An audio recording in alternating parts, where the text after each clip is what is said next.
Alléluia. Glory, glory, glory, glory, glory, glory.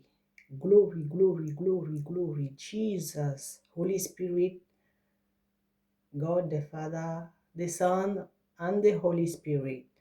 Dieu le Père, le Fils et le Saint-Esprit. Notre Père qui est aux cieux, que ton nom soit sanctifié, que ton règne vienne, que ta volonté soit faite ici présentement, comme au ciel. Donne-nous aujourd'hui notre pain de ce jour. Pardonne-nous nos offenses, comme nous pardonnons aussi à ceux qui nous ont offensés. Et ne nous soumets pas à la tentation, mais délivre-nous du malin, car c'est à toi qu'appartiennent le règne, la puissance et la gloire pour des siècles et des siècles. Amen.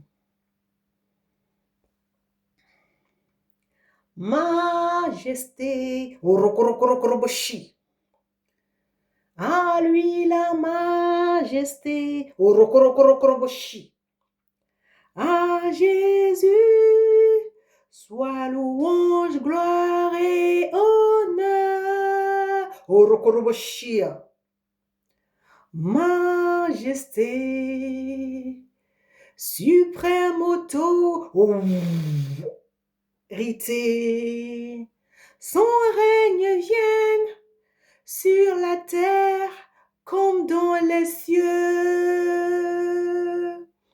Élevons et magnifions le nom de Jésus. Acclamons et adorons car il est grand Jésus. Majesté, à lui la majesté. À Jésus, soit louange, gloire et honneur. Majesté,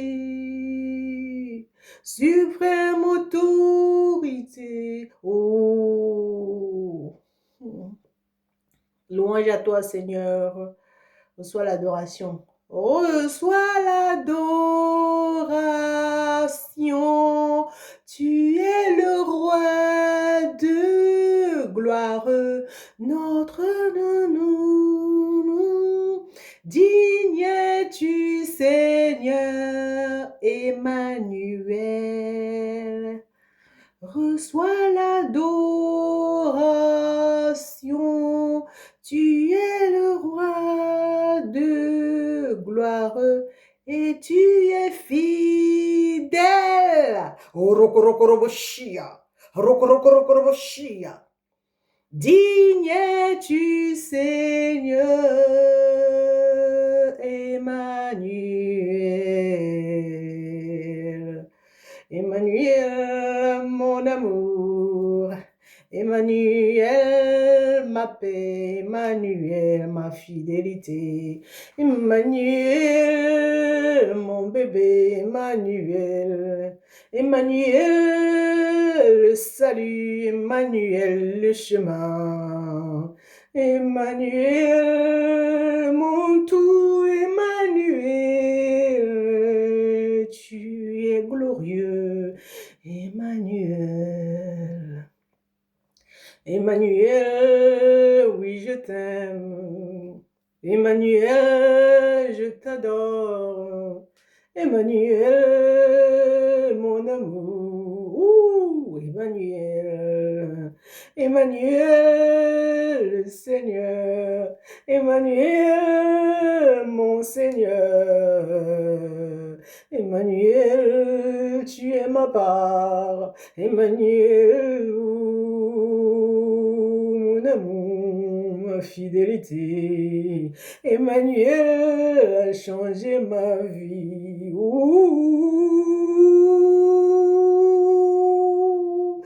Oui, je viens pleurer l'amour d'Emmanuel. Il est mon tout, Emmanuel. Emmanuel, ma gloire, ma victoire. Emmanuel a lavé mes péchés. Emmanuel, il m'a accueilli. Emmanuel, il m'a habillé d'un nouveau vêtement de louange. Emmanuel m'a appelé son amour. Emmanuel, mon amour. Emmanuel, oh, Emmanuel, oh, mon Emmanuel. Emmanuel, ami fidèle. Emmanuel, la souffrance. Emmanuel, homme de douleur. Emmanuel, la victoire. Emmanuel, la force, la ténacité. Emmanuel, le roi de gloire. Emmanuel, Emmanuel, le véritable.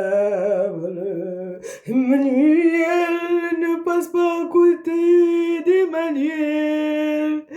Emmanuel, va vers Emmanuel, ne passe pas à côté de ta destinée. Il est ta destinée, Emmanuel.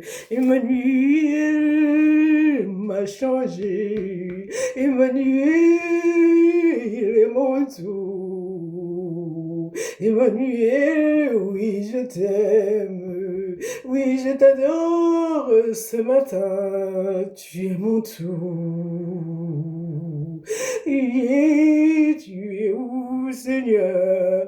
Où tu me manques, mon amour fidèle. Tu t'appelles fidèle.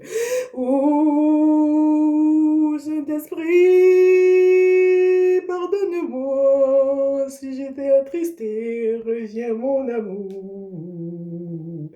Holy Spirit, je t'honore. Oh, le plus beau cadeau de ma vie. Saint-Esprit, mon amour, mon ami fidèle.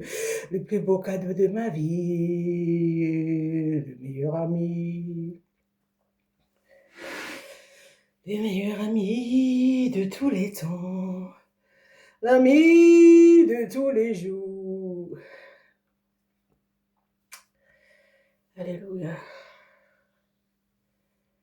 La fidélité, elle est grande, Seigneur. Alléluia. Gloire. Saint-Esprit, merci beaucoup. Je t'acclame. Merci beaucoup. Je t'élève, je t'honore. Tu es tout pour moi. Je n'ai personne, je n'ai pas d'amis. J'ai dit aux membres de ma famille que je n'ai pas d'amis. Et puis c'est la vérité, je marche toute seule. Mais je ne suis pas seule. Le Saint-Esprit m'a éloigné de tout le mensonge. Parce que nous sommes des menteurs, nous les humains. Il m'a éloigné de tout ce mensonge pour que je puisse être sa servante, son amie, pour être mon ami à moi. Parce que si Dieu, il veut être ton meilleur ami, tous tes 5000 amis que tu as sur Facebook sont fake. Ils sont faux. Et Dieu, lui, il ne veut pas. Quand il t'appelle, il ne veut pas la fausseté, il ne veut pas le mensonge. Aujourd'hui, sans plus tarder, si le Saint-Esprit me permet, je vais acclamer. Je vais acclamer le roi des rois, le roi de gloire, sa majesté, le Saint-Esprit, sa majesté, Jésus-Christ qui est assis sur son trône de grâce. Je vais acclamer Dieu le Père de tous les esprits, le Père de tous les humains, le Père de toute la création, le Père.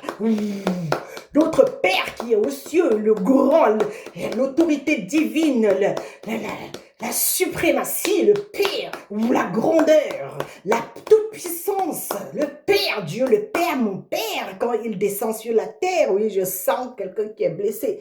Est-ce que tu crois que Dieu, il est ton père. Mais si tu regardes Dieu comme ton père, tu n'auras plus cette blessure-là. Tu ne vas plus courir après les pères biologiques ou bien les pères spirituels qui t'ont déçu. Dieu, il est mon père. Il m'a fait savoir ça depuis un temps, ça fait quelques années.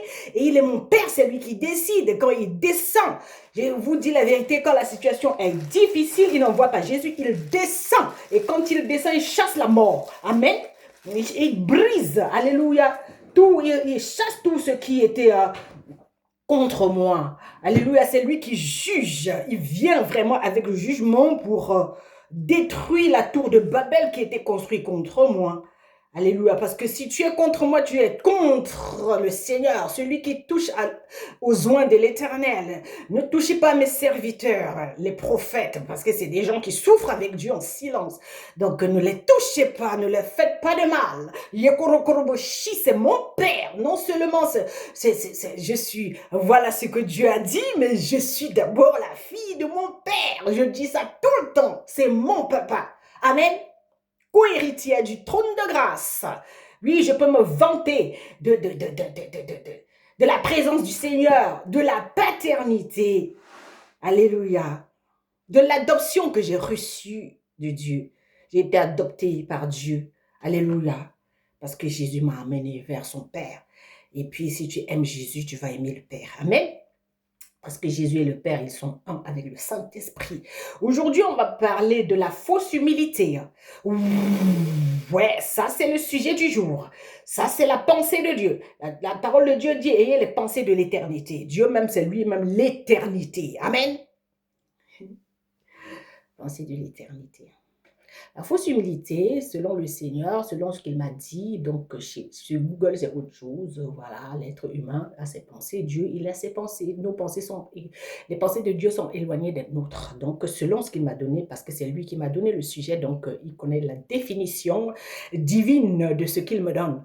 Amen. Saint-Esprit, glorieux, majestueux, je te donne toute la gloire maintenant, toute la puissance, tout l'honneur pour que tu viennes t'asseoir sur cette chaise. Je veux m'effacer. Allons.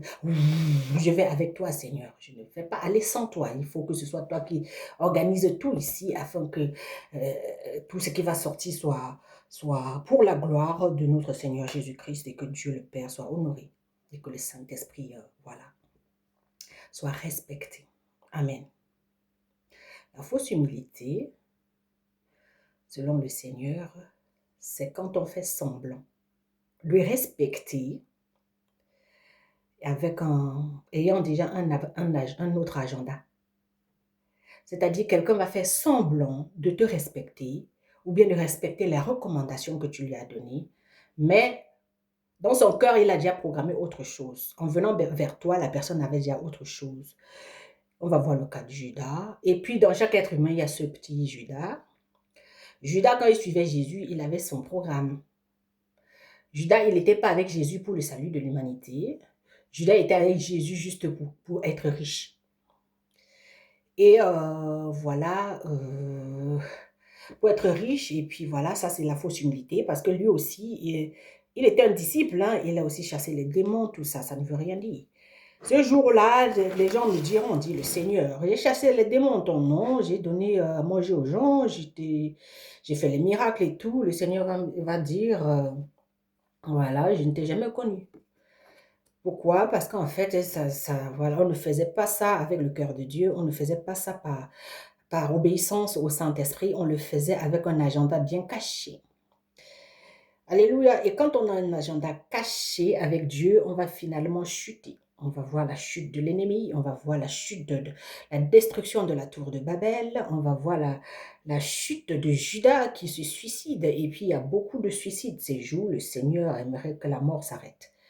Il aimerait que l'esprit de mort s'arrête. Lui, il ne nous a pas créés pour que nous puissions finir en enfer. Il nous a créés pour que nous puissions être sauvés et aller annoncer le message du salut aux autres. Donc, Judas, il n'était pas dans la vie de Jésus pour ressembler à Jésus.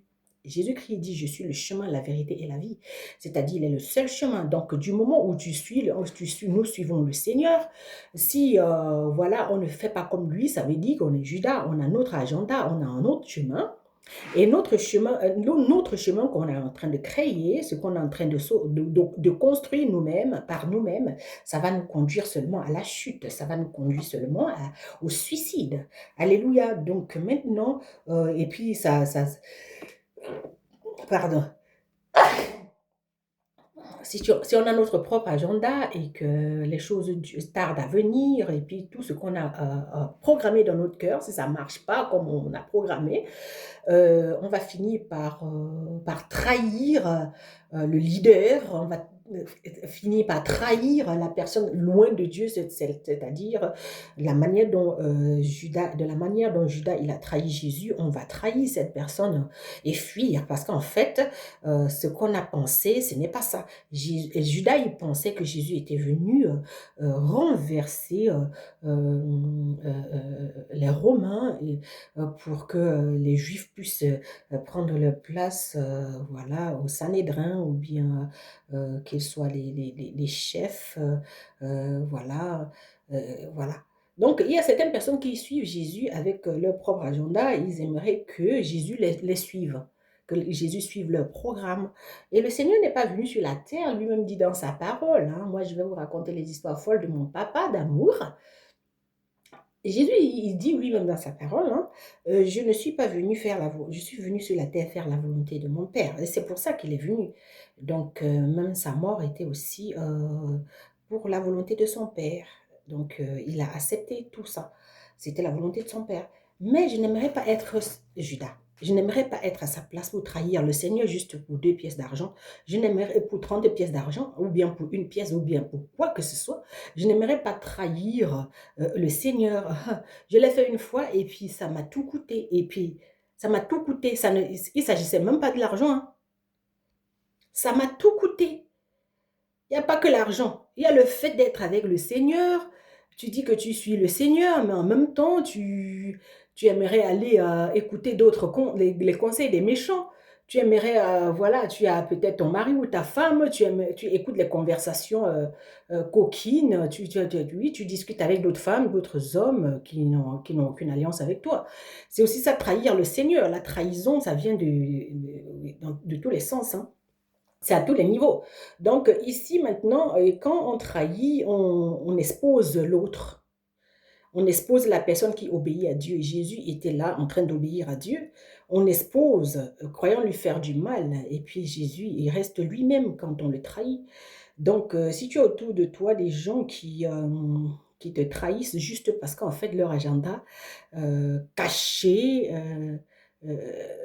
le programme qu'ils ont sur leur agenda caché ne marche pas, remets ton sort entre les mains de l'Éternel, il va t'accompagner à la croix, et puis voilà, tu vas ressusciter, tu vas t'en sortir. Et puis ça fait tellement mal aux gens, et c'est la raison pour laquelle on va voir beaucoup de personnes ces jours-ci qui dépriment, et sur Internet, il y a tellement de mauvais conseils parce que les gens sont dans le désordre, le monde est dans le chaos, ça a été toujours comme ça, le monde est dans le chaos, il y a beaucoup d'indiscipline, il y a la rébellion, les enfants de Dieu sont devenus tellement rebelles. D'ailleurs, la Bible nous dit que dans les derniers temps, voilà, les gens auront le cœur très très dur, et puis voilà, ils seront ennemis des gens de bien. Voilà, et on est en train de vivre les derniers temps. Donc, voilà, les enfants ne vont plus écouter leurs parents, ils auront le cœur tellement dur, les gens seront, amen, tellement, les choses vont devenir tellement dures, il y aura la rébellion, et on est en train de vivre ces temps-là maintenant. Alléluia. La Bible nous dit dans le livre de 2 Timothée 3, sache que dans les derniers temps, alléluia, les derniers jours, il y aura des temps difficiles car les hommes seront égoïstes, amis de l'argent, vantards, orgueilleux, blasphémateurs, rebelles à leurs parents, ingrats, impies, insensibles, implacables, calomniateurs, violents, cruels, ennemis du bien, traîtres, emportés, aveuglés par l'orgueil, amis du plaisir plutôt que de Dieu. Ils auront l'apparence de la piété, ça c'est la fausse humilité là. Ils auront l'apparence de la piété, mais régneront ceux qui ont fait la force. Éloigne-toi de ces gens-là. Voilà, voilà, voilà, voilà. Donc, voilà, Dieu a séparé Judas Dieu a séparé Jésus de Judas, donc c'est lui-même qui allait trahir Jésus, et puis il s'est séparé, lui-même il allait se suicider. Donc il y aura des gens, même s'il y a des morts parfois, le plus souvent il ne faut pas trop en faire toute une histoire. Dieu il va séparer certaines personnes de toi parce qu'en fait, il sait que voilà, tu lui obéis en fait, et il n'aimerait pas te perdre. Parce que la présence de ces gens, ça peut te détruire. C'est des gens qui se sont venus détruire. Ils ne veulent pas construire le royaume de Dieu. La Bible dit, voilà, recherchez premièrement le royaume de Dieu, des cieux, et le reste vous sera donné. Et c'est ce que Jésus est venu nous montrer, le royaume. Or, la vie éternelle, c'est connaître toi, le vrai Dieu. Donc, Jésus, il fait tout ce qu'il fait sur la terre, il vient avec le message du salut, il vient nous sauver parce que lui, il connaît son Père. Et il aimerait que nous puissions le suivre pour connaître le Père. Et quand tu connais le cœur du Père, tu sais que tu as une mission. Et ta mission, c'est le salut de l'humanité. Et tu ne fais que ça. Tu amènes les gens à Jésus, que selon la direction du Saint-Esprit, tu donnes ce qui sort de ton porte-monnaie, tu donnes à manger, tu habilles les gens, parce que le Seigneur est habillé. Si tu connais le Père, c'est lui qui pourvoit à tous tes besoins. Et tu n'as pas ce problème d'insécurité, et puis tu ne vas pas avoir la fausse humilité. Tu ne prétends pas, tu es, parce que Dieu, il s'appelle Je suis, et tu ressembles à ton Père. Donc Jésus, il dit, je fais ce que j'ai vu mon Père faire. Il ressemble à son Père. Donc est-ce que si Dieu, le Seigneur, il vient maintenant, est-ce qu'il va se voir en toi, mon frère, ma soeur? Je ne peux pas vous dire que je suis parfaite. Il n'y en a pas. Mais voilà, est-ce que si le Seigneur vient sur la terre, il va voir que tu lui ressembles même un petit peu? Il va se voir en toi ou bien il va voir le diable? Il va voir le traître, il va voir Judas, il va voir les gens qui le renient quand ça, c'est dur. Ils fuient, ils ne veulent pas aller à la montagne voir Dieu. Il y a beaucoup de gens qui n'aimeraient pas monter. Parce que quand ça commence à être dur, ils abandonnent, ils engueulent, ils calomnient, ils sabotent. Et j'aimerais aussi parler du sabotage. Donc, les gens qui sont en train de salir ta réputation, le Seigneur va racheter ta réputation. Je sais de quoi je parle.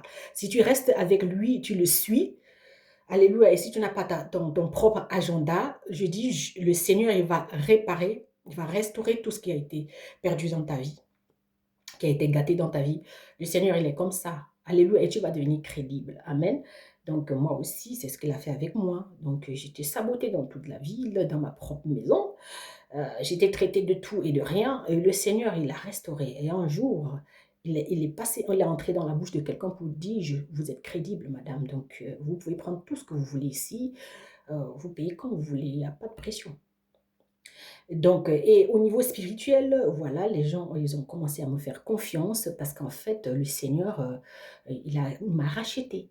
Et il me fait confiance parce qu'il voit mon cœur. Dieu, il bénit selon le cœur. Amen. S'il voit que ton cœur lui est fidèle, de la même manière que tu le suis fidèlement, d'une manière que tu ne regardes ni à gauche ni à droite, tout ce qu'il te dit de déposer, tu déposes. Il te dit dépose tes parents, tu déposes. C'est-à-dire, voilà, tu déposes tout ce qu'il t'a dit de déposer et tu portes ta croix, tu le suis. Au lieu d'avoir ton agenda propre, il va restaurer ta réputation. Donc, on va voir comment Jésus a été saboté, tapé, tué. Mais Dieu l'a ressuscité. Le troisième jour, il est ressuscité. Il était glorieux. C'était plus le même Jésus d'avant. Il est venu tout renouveler. Et c'est comme ça que le Seigneur va renouveler les gens qui ont été trahis. Donc, ça ne sert à rien d'essayer de prouver aux gens qui te trahissent que toi, tu es juste. Jésus-Christ, il ne se justifie pas. Hein. Et si tu te justifies, le Seigneur ne va pas te ressusciter. Il ne va pas te transformer. Il ne va pas restaurer ta réputation. Ce n'est pas possible. Il ne va même pas te venger. Amen. Il ne va pas te venger. Donc, aujourd'hui, le Seigneur, il dit que voilà, il m'a dit de parler de la fausse humilité. Est-ce que tu suis Jésus ou tu as ton agenda propre et tu aimerais que c'est Jésus qui te suive? Non, non. Il est le seul chemin, donc c'est à nous de le suivre. C'est pas le contraire en fait. C'est pas le contraire. C'est pas le contraire. Et quand tu suis le Seigneur, il va faire de toi un leader pour les autres. Et puis les autres vont suivre ce Jésus en toi. C'est pas à toi d'aller suivre les plus petits. C'est pas à toi d'aller suivre les enfants. Parce qu'un leader, c'est quelqu'un qui est déjà un adulte. On ne confie pas des grandes responsabilités aux enfants. Donc si tu es devenu un adulte, Dieu il va te confier des responsabilités. Par exemple, il ne pouvait pas confier la responsabilité des brebis à Judas parce qu'il n'est pas allé jusqu'au bout. Il n'a pas tenu le coup. Voilà, il est venu faire ce qu'il devait faire. Amen. Jésus, devant le conseil juif, après avoir arrêté Jésus, ils l'emmenèrent et le conduisirent dans la maison du grand prêtre. Pierre le suivait de loin. Ils allumèrent un feu au milieu de la cour et s'assirent. Pierre s'assit au milieu d'une servante qu'il avait vue, assis devant le feu, et l'avait observé, dit, cet homme aussi est avec lui. Mais il régna en disant, femme, je ne le connais pas. Peu après, voilà, attendez, je voulais lire ici. Je voulais lire, voilà. C'était un petit peu plus haut, donc voilà. Et puis, voilà. Ok. Il parlait encore, je vais aller dans le livre de Luc 22. Amen. 22, 47. Il parlait encore quand une foule arriva, celui qui s'appelait Judas, l'un des 12 marchait devant elle. Il s'approcha de Jésus pour l'embrasser. Jésus lui dit, Judas, c'est par un baiser que tu trahis le Fils de l'homme. Donc maintenant, voilà, vous allez voir que la personne qui vous trahit, ce n'est pas quelqu'un qui est très loin. C'est une personne qui vous connaît et qui a son programme à lui. Chaque jour, cette personne a son agenda. Il va vous tuer. Mais puisque vous êtes celui ou celle qui obéit à Dieu, même si vous détruisez, vous allez vous en sortir parce que Dieu va vous ressusciter devant ces gens. Ah oui, ça fait mal au cœur. Donc, c'est mieux de remettre votre sort entre les mains de Dieu. Donc, Jésus lui dit, Judas, ce n'est pas un baiser que tu trahis le Fils de l'homme. Amen. Voyant qu'il allait arriver, ceux qui étaient avec Jésus dirent, Seigneur, devons-nous frapper avec l'épée? L'un d'eux frappa le serviteur du grand prêtre et lui emporta l'oreille droite. Mais Jésus prit la parole et dit, laissez-le faire, arrêtez. Puis il toucha l'oreille de cet homme et le guérit. Amen. Donc, même dans les tribulations, même dans tout ça, Jésus il continue à être lui-même. Donc, il y a les gens, dès que Judas arrive dans leur vie, ils ne font plus aucune guérison. Ils ne vont même pas délivrer les gens qui les ont attaqués. C'est Judas qui est allé se suicider. Dieu ne lui a jamais dit d'aller. C'est lui, c'est sa culpabilité qui l'a suicidé, qui l'a fait mourir. Personne ne l'a envoyé se pendre. Et voici le soldat qui arrive, on lui coupe l'oreille, Jésus le guérit. Est-ce que tu es capable d'être cette personne-là que tu sais que quelqu'un qui est à côté de toi a la fausse humilité et tu es capable de guérir même les blessures de ces gens-là? La guérison, ça n'a rien à voir avec l'intimité avec le Seigneur. Donc, la guérison, c'est le pain des enfants et Dieu, il est amour. Je dis même dans les tribulations, il est amour. Il aimerait que nous puissions être comme ça pour être restaurés après. Car ceux qui, alléluia, fuient quand il y a le combat, alléluia, ne seront pas restaurés. Ne seront pas restaurés, ils peuvent pas aller à la croix. C'est pour ça que quand j'ai lu d'abord en premier, Pierre va fuir parce qu'en fait, il n'a pas la capacité de supporter ça. C'est pas lui qui va porter cette croix-là. Il ne sait pas encore que suivre Jésus, c'est porter la croix. Ce n'est pas avoir l'argent pour aller payer les impôts. Le Seigneur, il te donne aussi. Mais il ne s'agit pas de ça premièrement. Il s'agit du royaume des cieux. Mais pour marcher dans ce royaume-là, pour faire partie du royaume des cieux, tu dois déposer ta vie en fait. Tu dois déposer tes envies en fait. Tes envies d'être reconnu, tes envies d'être accepté, tes envies d'avoir l'argent là, d'être riche là, c'est pas pour ça.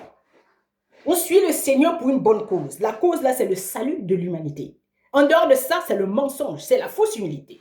Donc on doit se repentir. Je demande pardon au Seigneur pour le peuple qui me regarde. Seigneur, nous avons péché contre toi, Saint-Esprit, nous ne sommes pas fidèles. Pardonne-nous, Père. Pardonne-nous, Père, que nous puissions revenir sur le droit chemin et que nous n'essayons pas de fuir quand c'est l'heure de la croix. Alléluia, accusant même Judas. On n'a pas vu Jésus ici en train d'accuser Judas. On n'a pas vu Jésus ici en train de laisser mourir, alléluia, celui qu'on lui a coupé l'oreille, le soldat. Il a guéri le soldat, donc voilà. Le Seigneur aimerait que nous puissions avoir le cœur, son cœur à lui, que nous ressemblons à son Fils. Est-ce que si Dieu vient, il va voir Jésus en nous? Ou moindre égratignure, on appelle toute la population, on raconte tout, on sabote le prochain. Alléluia, celui qui a été prévu pour nous envoyer à la croix. Il n'y a pas de souci. Trahissez-moi, il n'y a pas de souci. Faites-le rapidement. Moi, je sais pas, c'est moi qui parle maintenant. Faites-le rapidement pour que j'aille à la croix, parce que la croix, c'est ma destinée. Je dois la porter pour qu'un grand nombre soit sauvé, délivré de la mort, de la rébellion, de l'indiscipline, de la prostitution, des immoralités sexuelles. Alléluia. Alléluia. Que les gens soient accueillis dans la maison du Père. Il faut que j'accepte. Donc, il n'y a pas de souci si je suis trahi. Alléluia. Que tous les gens qui ont leur agenda, allez, continuez. Faites le mal. Il n'y a pas de souci. Que le Seigneur nous délivre et que nous puissions vraiment vivre pour le royaume. Roboshi, au nom puissant glorieux de notre Seigneur Jésus-Christ. Amen.